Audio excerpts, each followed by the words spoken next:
Good morning, good morning. Good morning. I want to make you. Obviously, Reverend Cece's not here. She's taking a break. We have Reverend Catherine Long, but I announced Bliss, right? Okay, it was good. So, yay, she's from Columbus Church. I'll introduce her a little bit later. So welcome to the Center for Spiritual Living Greater Dayton. We welcome you. Thank you for spending our morning with us. We'd be very much appreciated if you would take a few minutes to fill out the tear-off strip on your program cover and drop it off the Welcome Center if you're here for your very first time. We won't abuse or sell your email address. We just want to be able to send you a thanks for being with us today. I will be giving the reading and invocation this morning, and our vigil holder is Jerry Blumgold, and Lindsay and I then will do our interfaith candle lighting, which we do it to remind ourselves of the many sources of wisdom and truth available to us from all the world's religious and traditions. The kids today, the kids age 5 to 10, are with Mark Fowler. Mark is right there. And Tan Singh, I don't know, there she is. So those two are going to be off together today with that age group. And then the teens and tweens are with Jen Brust today. So if you want to go ahead, the kids, to go and be with them at this time, that would be good in your age group there. We're going to do a little blessing and just know for them. So let's just know for them so much love, so much peace, so much power. That this is this newer generation that's coming up and going to be anchoring us in all of their love as we love them and support them on this spiritual journey that they are taking back there. And just knowing that the teachers are blessed and that time together is in divine order and divine right action. And just knowing that it is absolutely one of divine appointment for them. And I release it, and I know that it is done. And amen. We light the first candle in honor of signs of mind and spirit. The essence of all true religious philosophy is an inner realization of the presence of perfection within and around about. It is the hope of heaven, the voice of God proclaiming, I am that which thou art, thou art that which I am. We light the second candle in honor of Hinduism. The invisible and subtle essence is the spirit of the whole universe. That is reality. That is truth, and you are that. We light the third candle in honor of Buddhism. Every sentient being, even an insect, has Buddha nature. The seed of Buddha means consciousness, the cognitive power, the seed of enlightenment. We light the fourth candle in honor of Christianity. The kingdom of God is inside of you, and it is outside of you. Those who become acquainted with themselves will find it, and when you become acquainted with yourselves, you will understand that it is you who are the children of the living Father. We light the fifth candle in honor of Judaism. And if the inner fire of the heart is kept burning continuously, it will extinguish all negativity. We light the sixth candle in honor of Taoism. The Tao is called the Great Mother, empty yet inexhaustible. It gives birth to infinite worlds. It is always present within you. You can use it in any way you want. We light the final candle in honor of Native American religions. The first piece, which is the most important, is that which comes within the souls of people when they realize their relationship, their oneness with the universe and all its powers. And when they realize that at the center of the universe dwells the Great Spirit, and that this center is really everywhere, it is within each of us. This is the real peace, and the others are but reflections of this.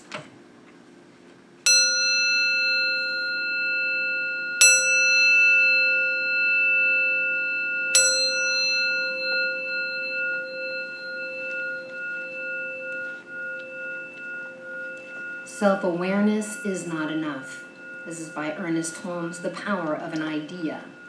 We need to stay alert to the so-called revelations that arise from human opinions, desires, and rationalizations in order to access strong new beliefs that have the power to shatter old, faulty ones. We must enter the stillness, consciously releasing habitual thought that filters our perceptions. It is in the uncluttered simplicity of stillness that we receive as revelation, what Dr. Ernest Holmes calls reality, insights into what is possible, glimpses of the richest, fullest, most joyously experience of our life and how we can attain it. So if you can just take these words into that sanctuary within your own soul for a few moments of contemplation.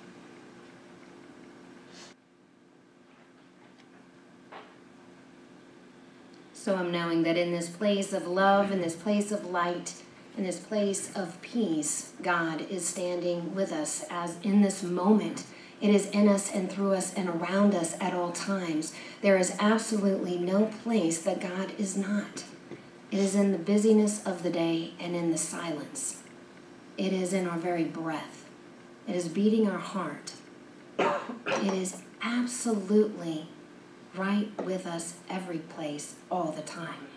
And I know that that divine design is embedded within our own soul.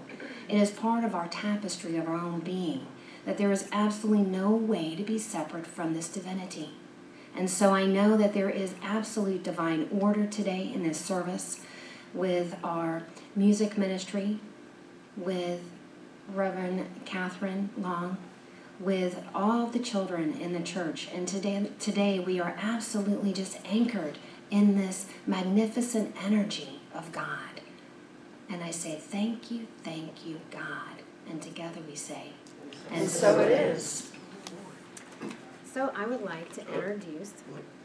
Right. It's off. Okay, now we go. Okay, forgot about this part. That's all right. So Reverend Catherine Bliss is formerly known as Reverend Catherine Long. I like that new last name. Began her spiritual adventure in Science of Mind in 1994 in Dayton, Ohio. She moved to Columbus in 2004 for a new career as a business analyst. She attended the Buddhist Center for practicing their ancient teachings, meditations, and chants, but missed the Science of Mind community. In 2007, Catherine and Reverend Molly Cameron, a newly licensed minister, that's Reverend Cece's sister, started visioning and co-creating the Columbus Center for Spiritual Living. She answered the call to ministry in 2012 and became a licensed religious science minister in 2017. As a founding member and as a new staff minister for the Columbus Center for Spiritual Living, she is thrilled to serve as a leader of leaders. She has deepened in her joy of serving spirit and in practicing the Science of Mind philosophies and principles. And two, we went to practitioner. She was in my prac class, for a long time. Didn't graduate with us, but then, she came back around, so that's always good. So please welcome Reverend Catherine Bliss. Good morning. Good morning. This is my first spiritual home. Back in 1994, it was right here where I started taking classes. And so it's just so good to be here. It's so good to, just to even be in this facilities and the energy of it all.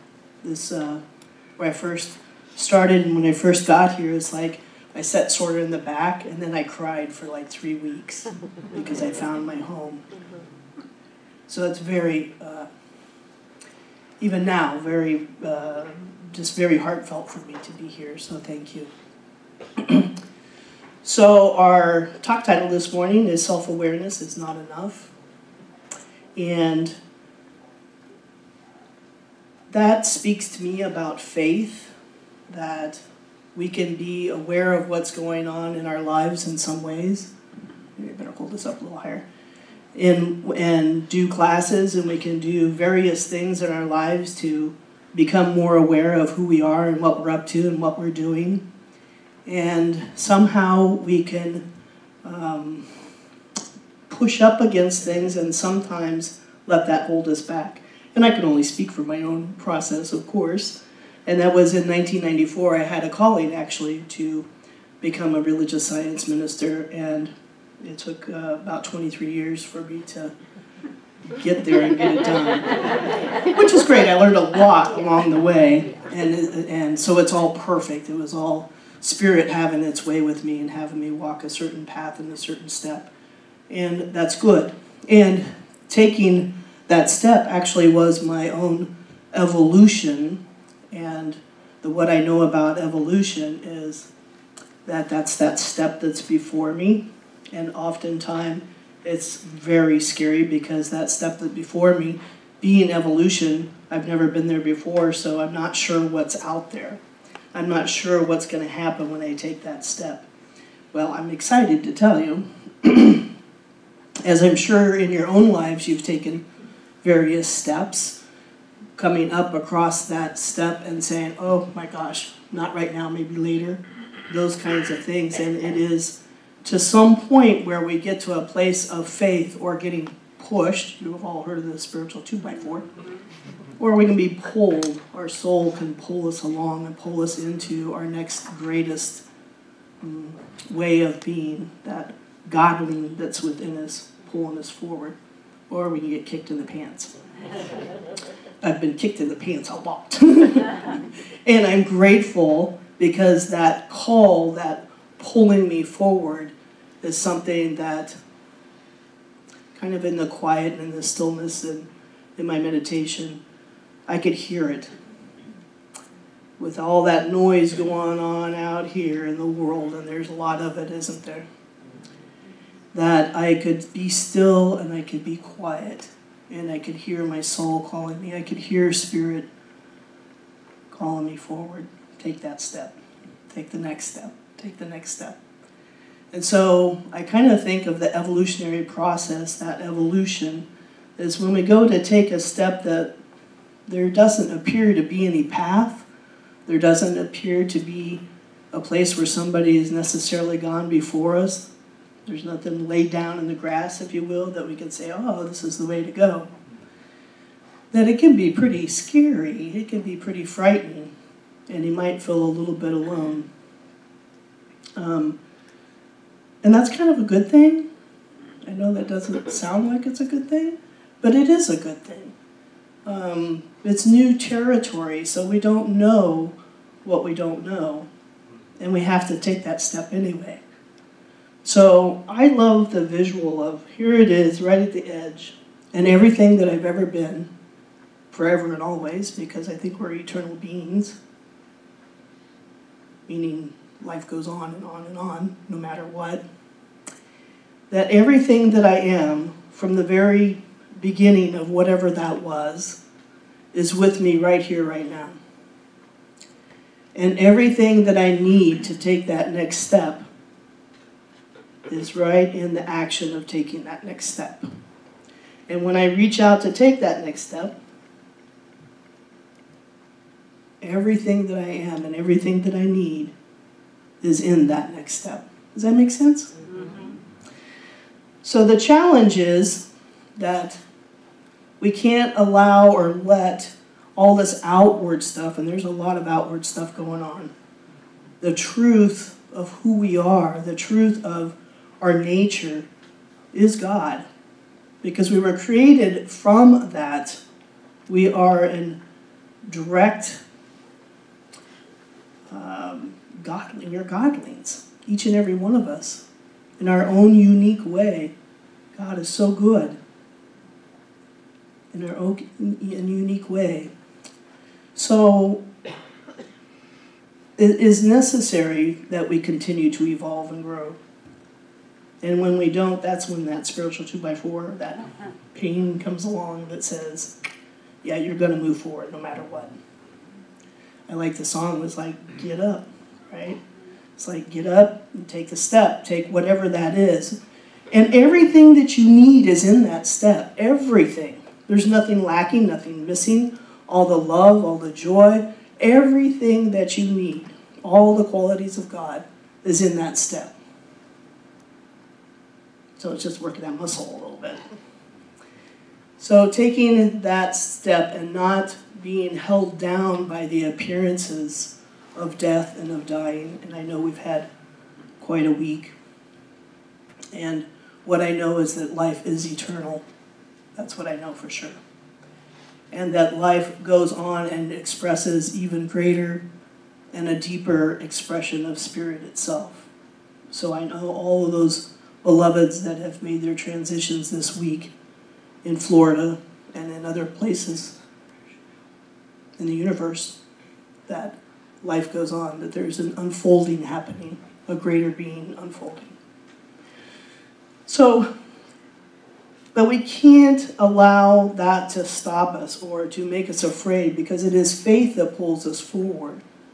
It is faith that, like, no matter what, if we can sit in the stillness and be quiet for a few moments and just listen, what's pulling us forward, what's pulling us into our next expression, because we're always evolving, always.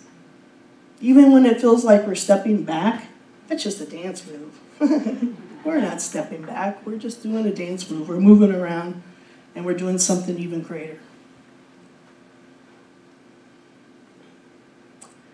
Ernest says, if your prayer is real communion, it brings you closer to reality and enables you to imbibe in the spirit of truth. Prayer is its own answer when, through the act of communion with the divine presence, it reaches out and accepts the truth, the beauty, and the goodness, which is God. Spirit being all is both cause and effect, and that which we accept in pure spirit, we accept as perfect causation, which creates its own effect. So we are the ones, right? It is through our thinking, through our being, that God expresses its life through each and every one of us.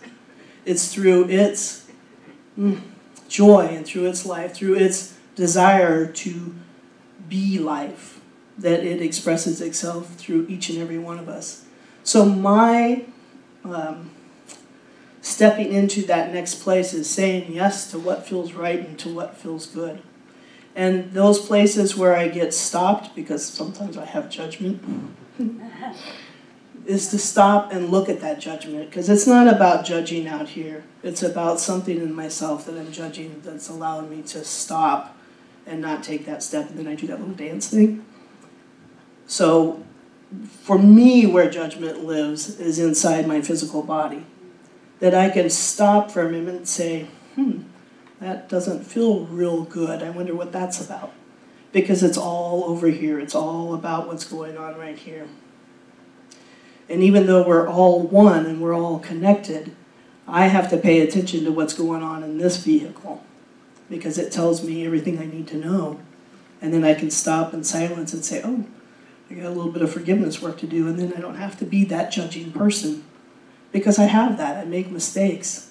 I learn, I grow, and I say I'm sorry, and I try not to repeat those mistakes. But it is my physical body temple that tells me that something is up, and that next step is a challenge to take for me, because I'm judging something that's going on out here generally, or something about myself. So I often need to have a little compassion there. A lot sometimes. And what about self-compassion? Do we have enough of it in our lives? When we're feeling out of sorts in some way and we have some sort of judgment going on, can we truly stop and just say, human being? Knowing that human being is this vehicle which spirit inhabits, and this is the way that it works sometimes. You know, my arm works this way, it will work another way, but it will hurt. So this is the way the vehicle operates. But my mind is guided and my heart is guided by the spirit that is within me. So that is what I need to stop and listen what's going on and be as clear as I can in my living. Be aware of if I come to a street corner and there happens to be somebody that's homeless, what's going on within me at that point that I can't at least acknowledge the spirit in that person right there. Not meaning I have to roll down the window and yell out, hello, I love you. I don't have to do that. But I can be in my car and notice and pay attention, and in my heart I can say, I know God is right here too, and I do love you.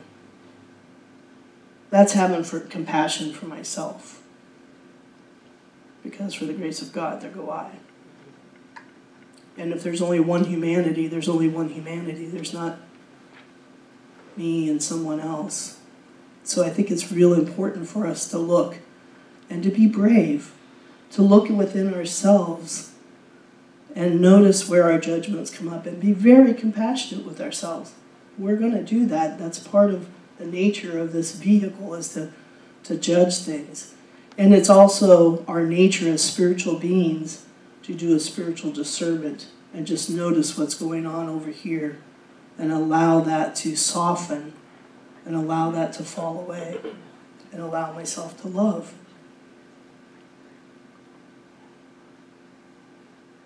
We all love each other, right? Amen. So that's basically the talk this morning. Really is about self-awareness is not enough. We need to take a step out. We need to go past our comfort zones, and we need to look at what it is that we're looking at that may keep us from knocking over a stand. What might keep us from reaching out and being that presence in the world that we are, especially in the Science of Mind community. We've got the tools, we've got the classes, we have the principles, we have all that we need to be enlightened beings. And I say that we are. We are the ones. We are the ones that are able to be within our own selves and to be able to reach out to another. Because more than ever, kindness and love and compassion is needed in our outer world and our inner world. And we've got it. What a gift. What a gift that you and I are to this planet. Thank you. And I would also like to just take a moment with a little bit of a practice. It is a Buddhist practice, actually, and it's called Tong Wen. And how that practice is as you breathe in, first for yourself, on the inward breath, breathe in any discomfort, any suffering, anything in your own life that has given you issues or problems. And if you could just, maybe right now, just close your eyes, if that's comfortable for you. And how that works is on the in-breath, breathe in your own, any place of suffering. On the out-breath, breathe compassion, love, peace. Let's just do that for a minute.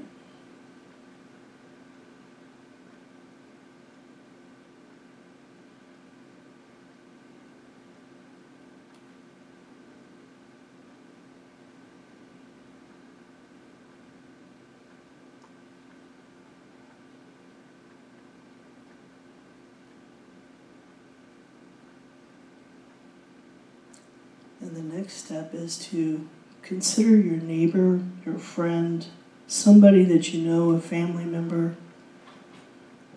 And the next breath, breathe in for them. Any suffering, any pain, any discomfort they may have.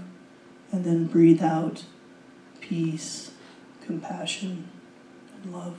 And let's do that for 30 seconds.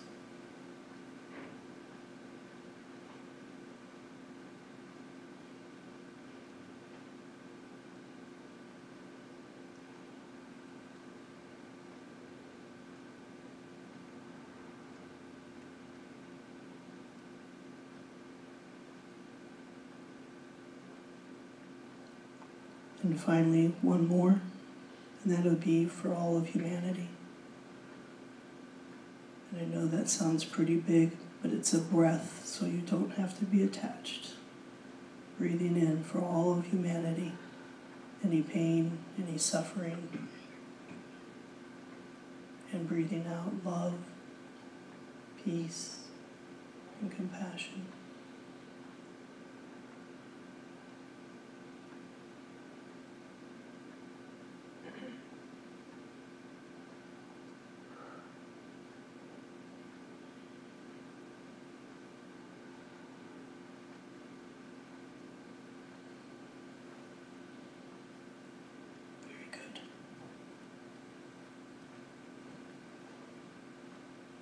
Thank you.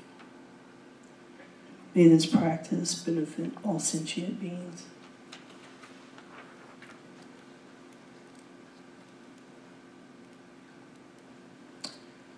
So my request for you this week is that you find a place where you may have judgment and try to give yourself space to think of it a different way.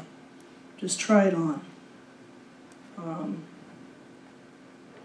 For instance, the homeless person on the corner, and whatever judgment first comes up, allow yourself to make up something else about it. Something different. Something that may be more peaceful and loving.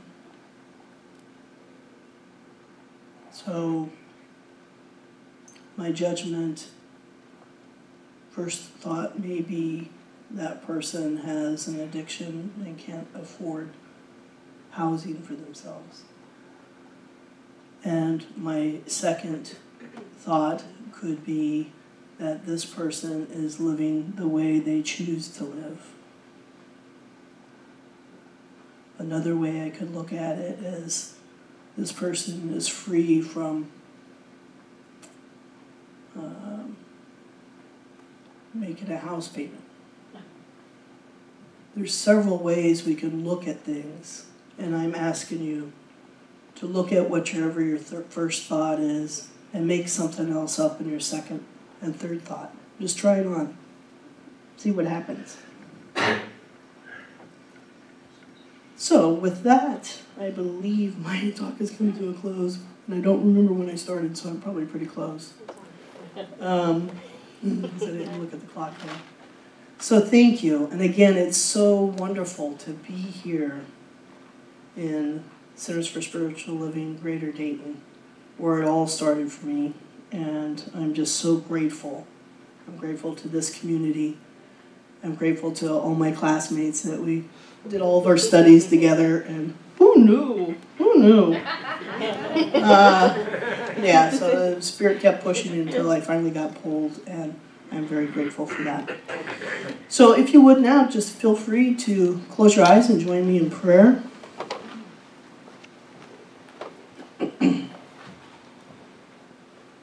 For I recognize that there is a divinity, that there is a love, that there is a wholeness, that there is eternal life. And I call this God, I call it Spirit, I call it many, many things. Because I know that it is really only one presence, and that it is right here, right now, filling this room, filling everyone's hearts. For I recognize that this Spirit, this God, is that creator of all life, ever-present, all-knowing, infinite love intelligence. I know that it is operating in and through as all of life, all processes, all deeds, all of life everywhere, through the trees, through the birds, through the snow, through 70 degrees. I know it's all God. And I know that it is all good. So I know that right here and right now, that the Spirit is moving in and through as our prayers for our sinners and Centers for Spiritual Living in Cascade, in Springfield, in Oregon, and Center for Spiritual Living in Austin, Texas, that there is growth, vitality, and abundance in every way. And I know that for each one of us here, everyone hearing my voice and beyond, for all of humanity, a deep, abiding peace. Something within us that is opening to a greater being, a greater awareness that has us take action, that has us take steps, that evolves us into our next place of Spirit. For it is all Spirit. So I know that it's all good and it's all God. So I bless everyone, everywhere. I feel it. I hold that in my heart. And I know that it's good and very, very good. And with this, I release my word now into that magnificent creative medium, the law, knowing that it simply says yes, absolutely yes, that's all that it can do. It has no other choice. So I know that it is done in the mind of God. I know that it is done in spirit, right here, right now. And please join me in saying, and so it is.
Opportunity to give from who we really are. In support of the life of this community, I ask you to give generously because the center deserves your support.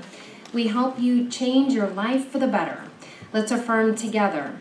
I know the activity of abundance. I know the activity of abundance. In my life and in this center. In my life and in this center. I give and receive. I give and receive. Generously from this everlasting flow of good. generously from this everlasting flow of good. And so it is. And so it is. All right, so announcements. So if you'd like to help us with the candle lighting ritual, either lighting or reading, we'd love it. There's a sign-up sheet on the bulletin board over there at the Welcome Center. We would really like it as practitioners if you guys want to help us do that at all. It's always good. There's also 6 beds left for the retreat that's in April. I think what's that, a regional retreat, I believe, and the Columbus Center for Spiritual Living is helping with all of that. If you want to look into that, you can go online for the Columbus Centers for Spiritual Living.org.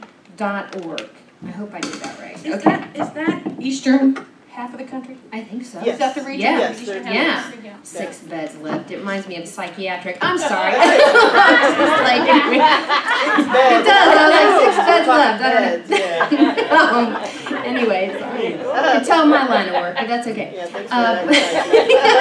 That's not the kind of retreat we're going to have, right? It's referred to as the Midwest Regional Retreat. Midwest. Midwest Regional Retreat. All right, well, that's even better.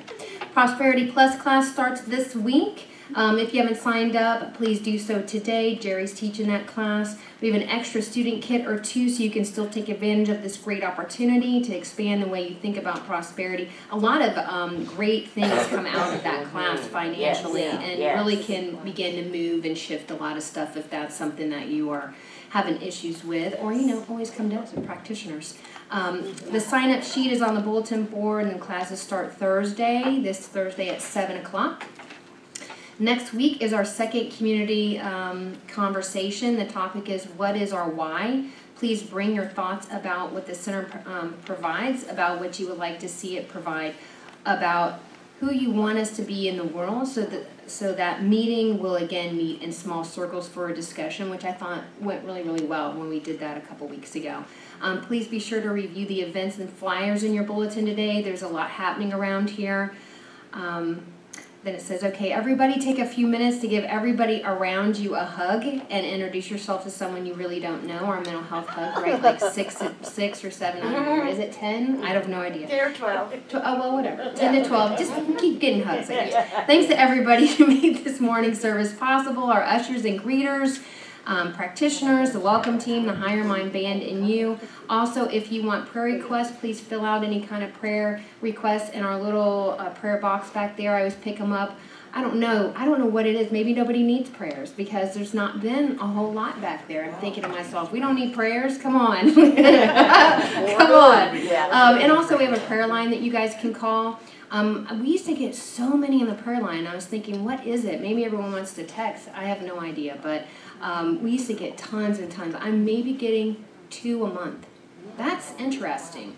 So please, we're here to pray for you. We're here to do prayer. That's what we're here to do. And also we have longer sessions too. That would be great if you want to get with us. You can take care of it. We will pray today if you want. Yeah, well, absolutely. Pray after service, our little 1-minute miracle. So get with one of us in our little shawls here. So our closing affirmation. Please stand for our closing affirmation. And after that, our closing song, I release and let go. Today, I open to thoughts of what's possible. Today I open to thoughts of what's possible. I allow my awareness to expand. I allow my awareness to expand. I know that anything is possible. I know that anything is possible. And so it is. And so it is.